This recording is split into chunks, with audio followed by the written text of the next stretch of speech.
আমাদের এর আগেও বিভিন্ন সময়ে বিভিন্নভাবে কাজ করেছি আমরা সামাজিক বনায়নের দিক থেকে এবং বন্যপ্রাণীর দিক থেকে বন বিভাগ আমাদের সবসময় সাপোর্ট দিয়ে থাকে।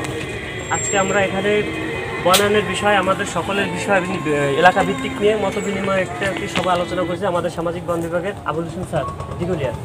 তো আমরা এই পর্যায়ে অনুষ্ঠান শুরু করতে চাচ্ছি সকলের অনুমতি সহ।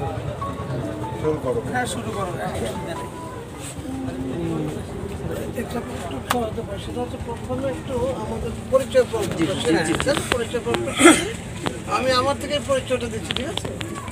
আমি জহির আছেন, আমি আপনাদের কাছে প্রত্যেকে একটা ছোট একটা কার্ড দিচ্ছি। মানে হলো কার্ড রাখার জন্য দেই না, কার্ডটা দিয়েছি, ফেরত দিতে হবে না কার্ড, শুধু কার্ডের নাম্বার থেকে একটা মানে ফোন ফেরত দিতে হবে, একটা ফোন করতে হবে, ঠিক আছে? এটুকু চাই আপনাদের কাছে। আমি বন সংরক্ষক হিসেবে আছি যশোর অঞ্চল, আমার অফিসটা যশোরে বসি।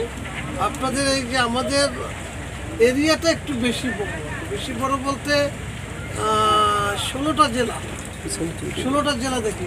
শুধুমাত্র সুন্দরবন, যেটা নদীর ওপারে যে সুন্দরবন, এই বনটা দেখে খুলনা একজন বন সংরক্ষক আছে, উনি দেখে বয়রা বসে, ঠিক আছে?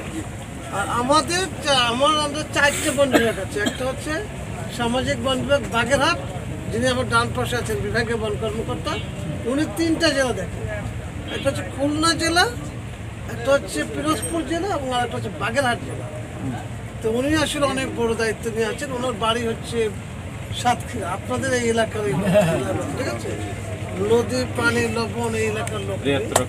উনি দীর্ঘদিন সুন্দরবনে কাজ করেছেন।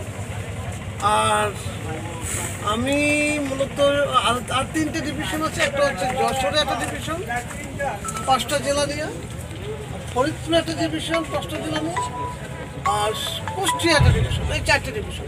কেন বললাম এটা বললাম যে আপনাদের বোঝার সুবিধার্থে যে আমরা যে বন বিভাগে কাজ করি, এই কাজের ক্ষেত্রটা এই বন বিভাগে আসলে ক্ষেত্রটা ওইভাবে নাই। আমাদের কিন্তু এই 16 জেলার মধ্যে 1 বর্গ ইঞ্চি বা টেবিলের সমান এটুকু জায়গাও রিজার্ভ ফরেস্ট নেই, কোনো ফরেস্ট ল্যান্ড, তাই না? আমরা এই বিষয়ে একটু কথা বলবো একটু পরে। আর আমি মূলত এর আগে ওদের সাথে কাজ করেছি। আমি এই যে বন্যপ্রাণী অপরাধ দমন ইউনিট ছিল, সেই ইউনিটে কাজ করেছি। আপনারা জানেন সিনেমা তো বোধহয় এখনো কেউ দেখেন এখনো ছিল সিনেমা দেখেন। হাওয়া একটা সিনেমা ছিল, হাওয়া সিনেমার বিরুদ্ধে একটা মামলা করা হয়েছিল। এটি ছিল আমার শেষ মামলা।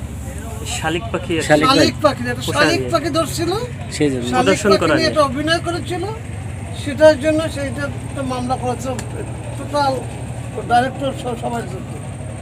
সেটা সর্বশেষ।